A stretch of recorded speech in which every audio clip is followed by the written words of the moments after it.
Hi, and welcome to another episode of The Brand Called You, a podcast and video show which brings you role models sharing their leadership lessons, knowledge, and experience from all over the world.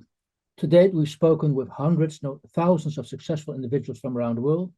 So if you're new to the channel, please subscribe so you won't miss a new episode. I'm your host, Frits Bussemaker, and today I'm delighted and privileged to have a conversation with Rob Eveleigh. Rob, welcome to the program.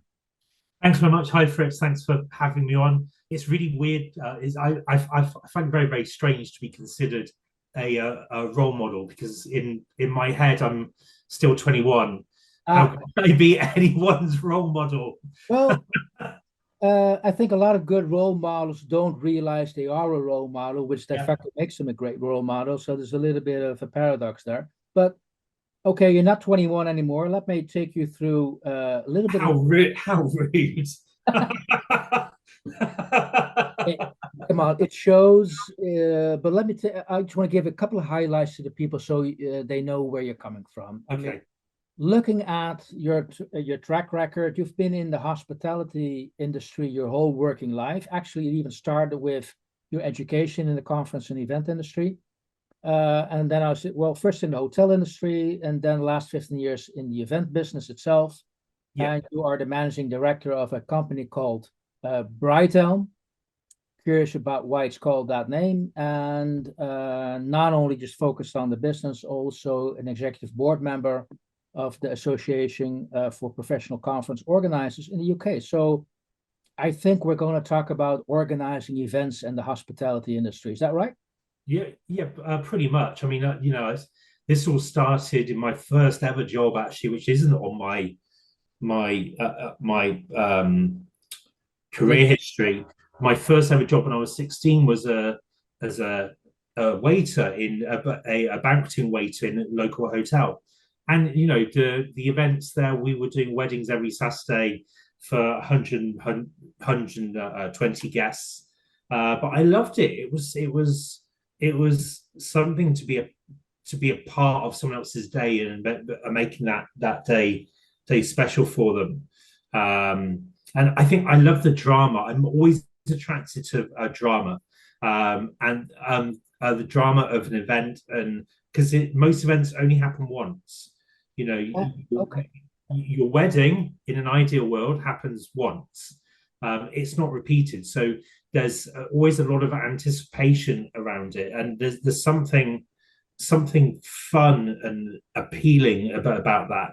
And I think for me, it's another big passion of mine is theatre. And actually, in theatre, you only get really one opportunity to get it right in front of a particular audience. You get to rehearse more in theatre than you do a live events. So I kind of that if I'm kind of thinking about where this all started from, it's that. Then when I was at university, I did quite a bit of event catering, working on bigger events. So I worked on hospitality for the Euro '96 at Wembley. I worked at Royal Ascot in boxes, worked at the Brit Awards. So I started working on these bigger and bigger events. And I really started to get excited about, okay, what happened before I bring this together? Why are these people here? And that's kind of when I really kind of just started feeling, okay, this might be something else I want to progress. Um, Post university, I moved from kind of hospitality side into corporate side in hotels. So I did sales and marketing, reservations, moved to London, and then I was in meetings, events industry in London. And then I kind of around 2007, I moved to become a freelance event manager via a odd route, and kind of started building my event management experience there. Um, and I've worked agents. I've since 2007. I've really specialised in working with associations, with membership organisations, and that's been relatively consistent over that time. Whether that be volunteering from an association or working agency side, and then I founded Brightelm in 2018, and now we've just celebrated our 6th anniversary. Great. Um, so many questions I have for you, Rob, at this stage. And I think you've already, without actually having to ask you the question, but I was interested, what is the trigger? It's the excitement, it's the production, it's the live part of the event. And maybe, because, yeah, let me ask you a question then, to deep dive now into the event industry. What makes a good event? How do you qualify if something is good or not good? Who determines that? Doesn't it? I think it depends on whose perspective you're looking at it from.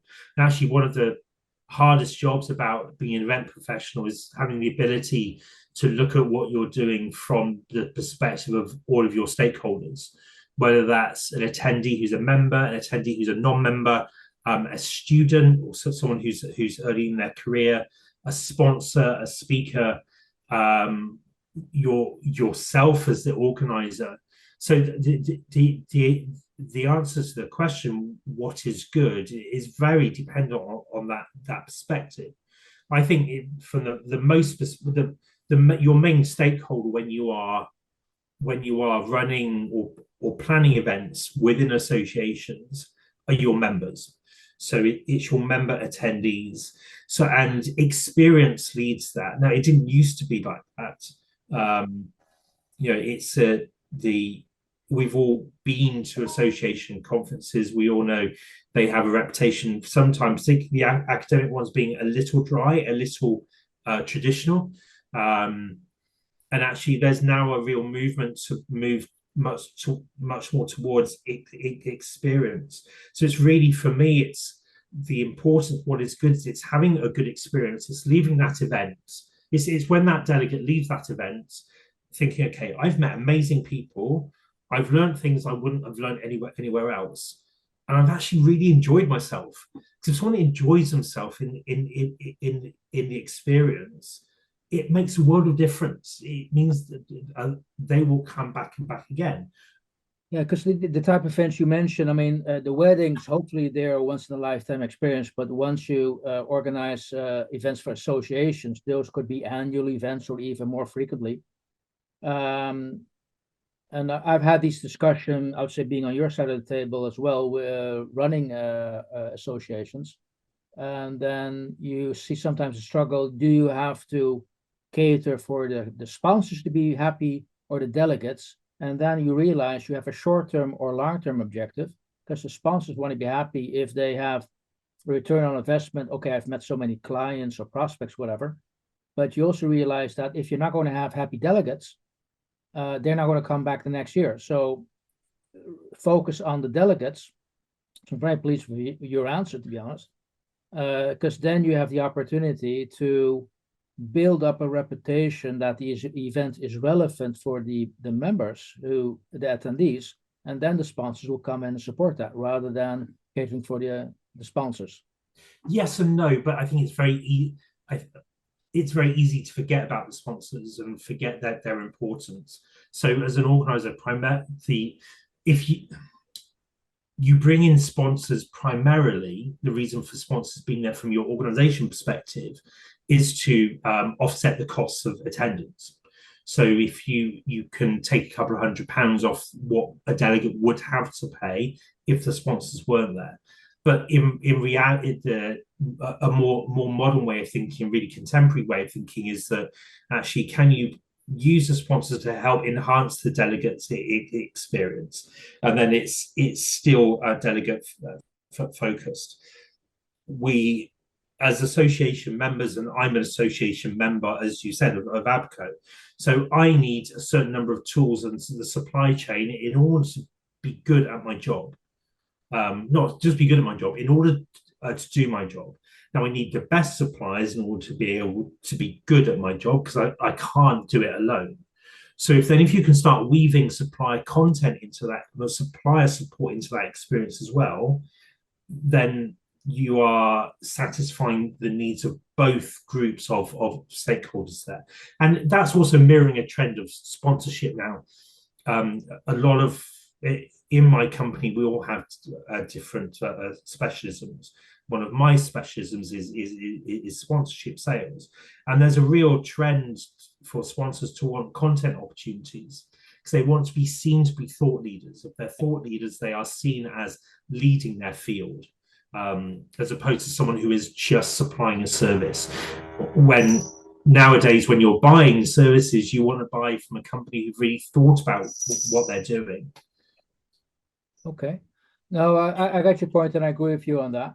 Now, when you founded your company and you start to employ people, what are you looking in those people you employ? What do they have to bring to the table? Is, hey, that's the type of person I need for this job? I think they have to be a nice person. I mean, that's the first bit. I often say that when I'm recruiting, if you've passed the first test is the work history. Do you have the experience to be able to do a good job? The second bit, the meeting in person, is just to make sure they're not crazy. But I think in terms of positive attributes, I'm really looking for to be good in what we do. We need to think differently about things. We need to think creatively. We need to ask questions. We need to probe.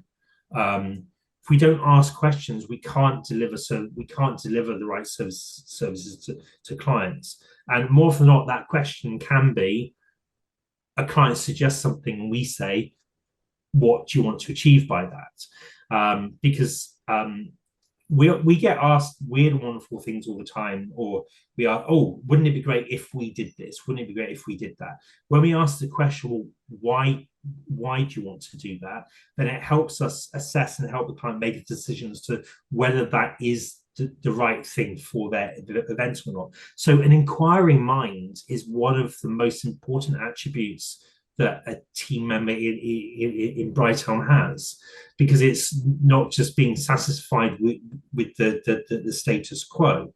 And there are 20 other companies in the UK who all specialize in working with associations, and 15 of those are what I call churning companies. Yeah. So they keep running the same association meeting for the same client year in, year out, year in, year out. And that's fine. That's not what Brightelm does. We help clients improve, get better, grow.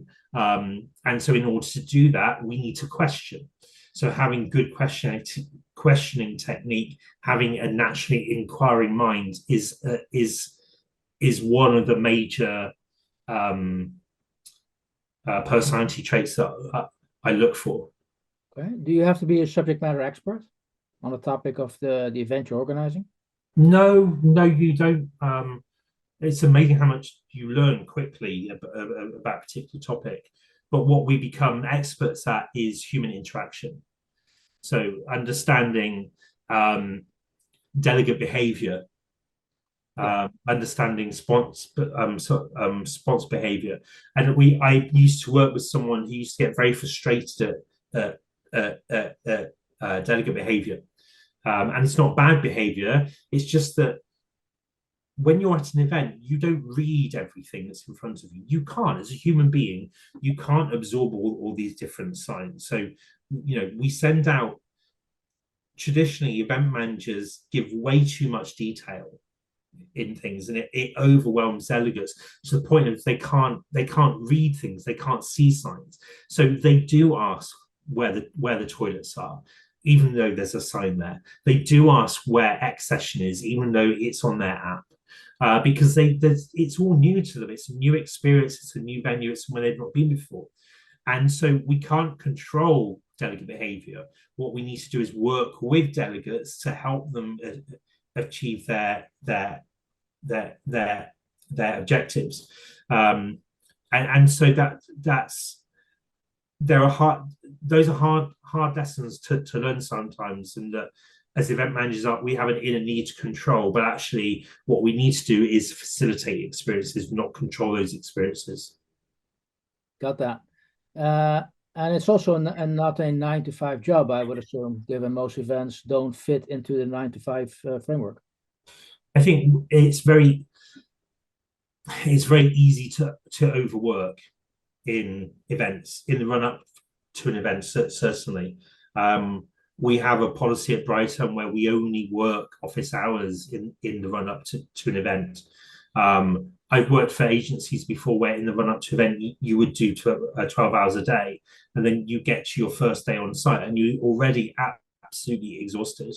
And that's not sustainable for anyone. But yes, when we're on site, we work long hours, but even still, nothing more than 12, because we're human and we do this all the time. And working longer than a 12-hour day for longer than four days isn't sustainable for most of us. So I'm very, very mindful in making sure that whenever we go on site, we are respectful of our time too. It's very easy. Maybe I go so far as to say it's very ego boosting to feel like the event can't happen without you, or you need to be there for everything, or you need to work 12 hours a day in the run up to an event to make sure it happens. In reality, and I think if we're honest with ourselves, I don't think that's the case. It's about having the right team around you. It's about having the right process in place. And also, I think going back to what I was saying is about understanding the difference between facilitation and control. I got that. Now, in this context, how would you define success? When are you happy? When are you successful? Personally, I think it's very, I find it very difficult. I always find delegate feedback really interesting, because you can have amazing results and then one person complains about the food and it makes me really grumpy, because they're focusing on the wrong thing. If you're attending a meeting and your only feedback is about the food, just don't bother, because it isn't that the food isn't that important. The food isn't why you're there. It should support. It should support what you're doing. We all need to eat, which is why food is there. It doesn't need to be an eating experience. But back to, I think when you've done a good job, it feels like you've done a good job. I don't think there's because also every meeting, every event we do is measured in success slightly differently. So in terms of when we've done a good job of the event, you can feel it. I guess the ultimate reward is when the client comes back and says, yes, right, we want to do the same again next year. Okay. Now, so I think that's a relatively good measure for us. Okay, so Rob, in your industry, do you have like a North Star or like a benchmarks where you draw your inspiration from? Inspiration for what? For organizing an event, but also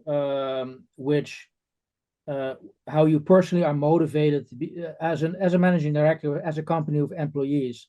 Do you have examples where you say, well, actually, that's my North Star, that's my example, my role model, how I would like to emulate or copy that?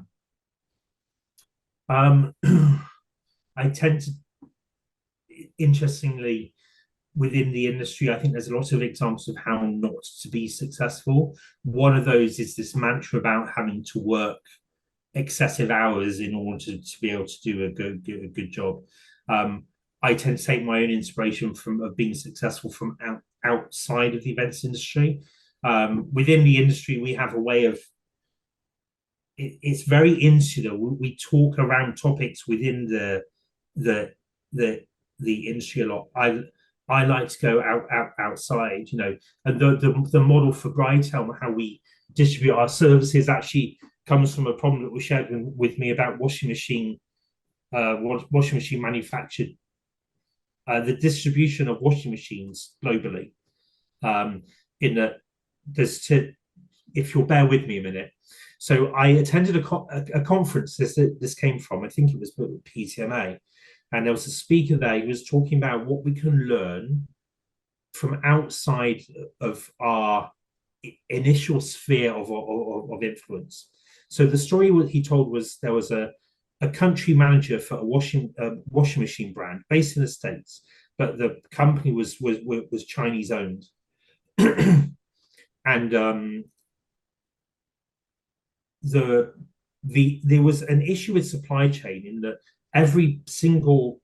all machines were manufactured in China, in one factory. So if there was a supply chain issue, there were no washing machines. So if your hose manufacturer suddenly goes out of business or doesn't show up with the goods, you can't make any more washing machines. The other issue with the washing machines was that, I don't know whether you're aware, but there are cultural differences in washing machines around the world. Yes.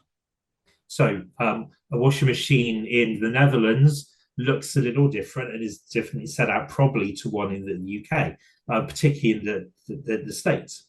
So you've got two problems there. One is on a ready supply chain, and two is cultural variances.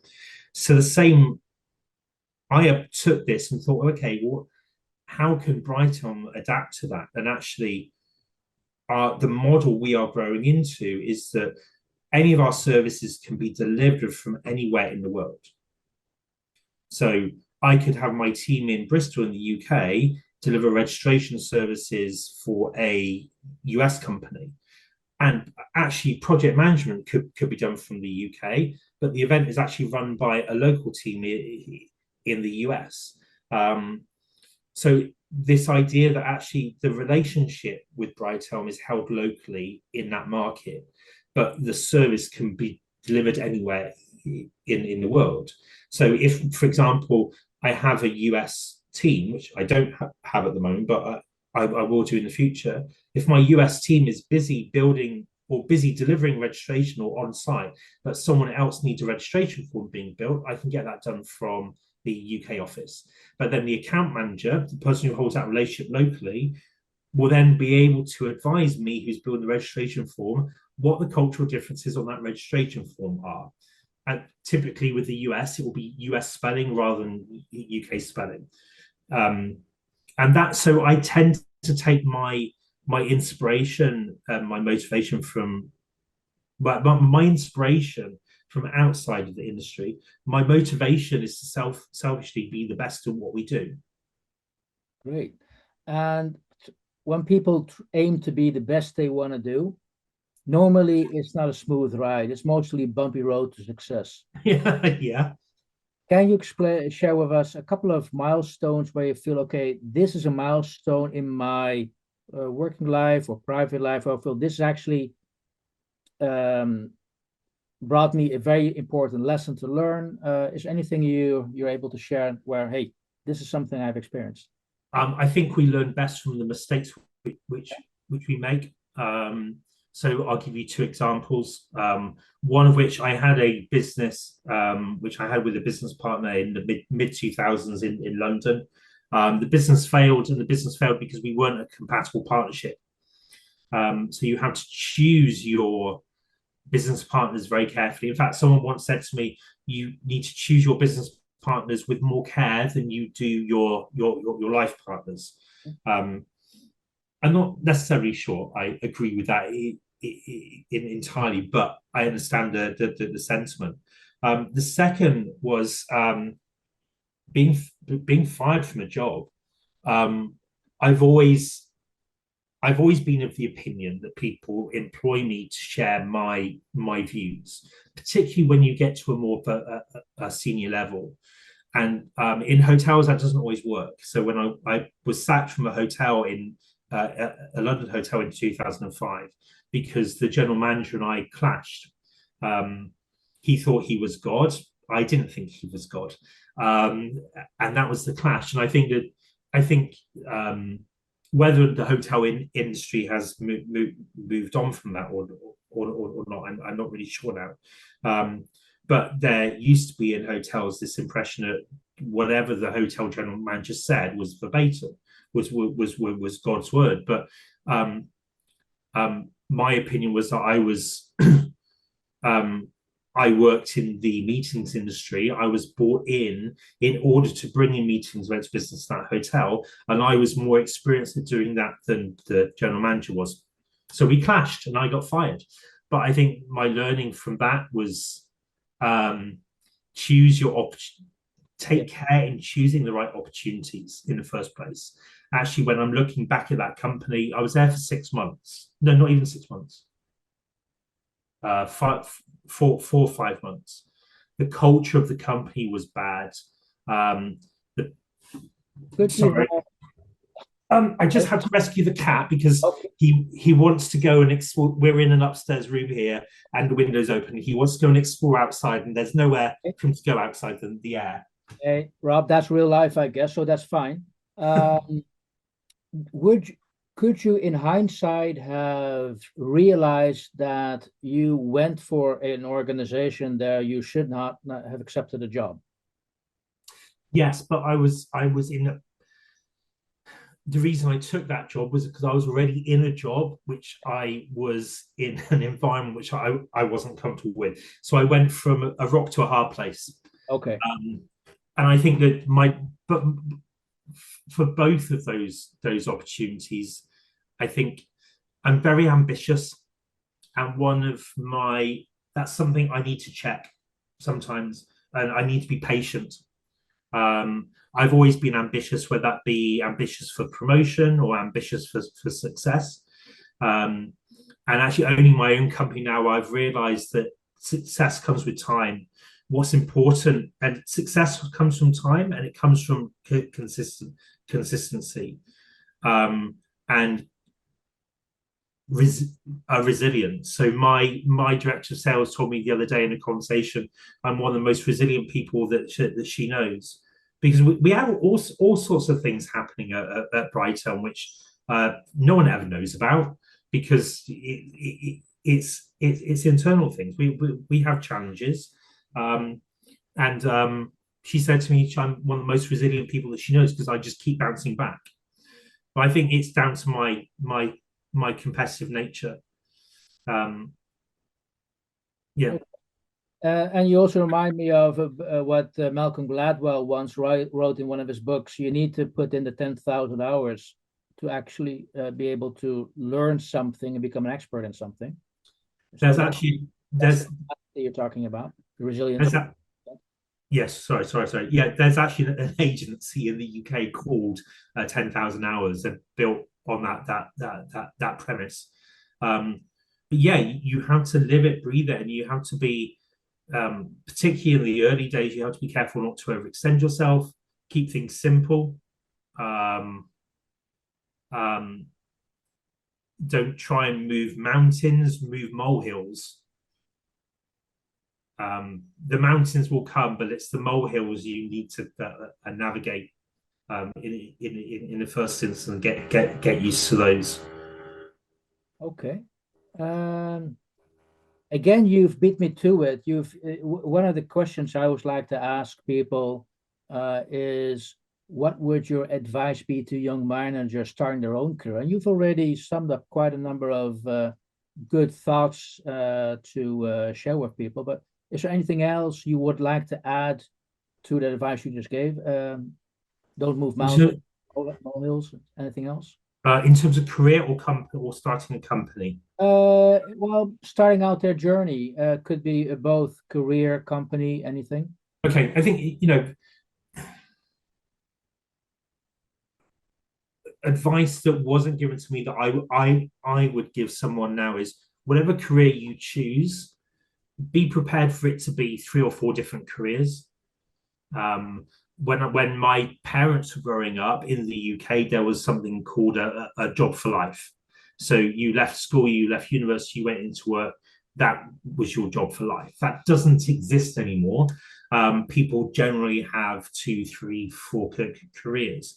But whatever you do for work, choose something you really love or enjoy, because you'll excel at it. We spend so much time at work.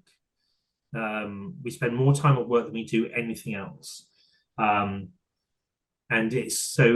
having satisfaction in what we do, choosing something where we know we're creating a positive impact, is really important. And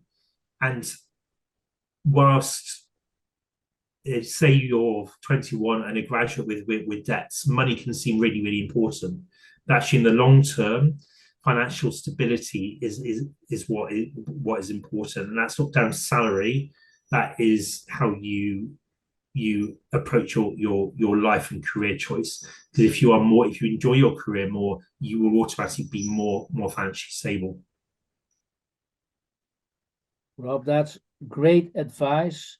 And unfortunately, if I look at the time, we have run out of time almost. No. Oh, well, okay. We are at the end of the time for now, but I also know that there are so many other topics, at least I'm curious and interested to explore. So maybe we can revisit you in the future.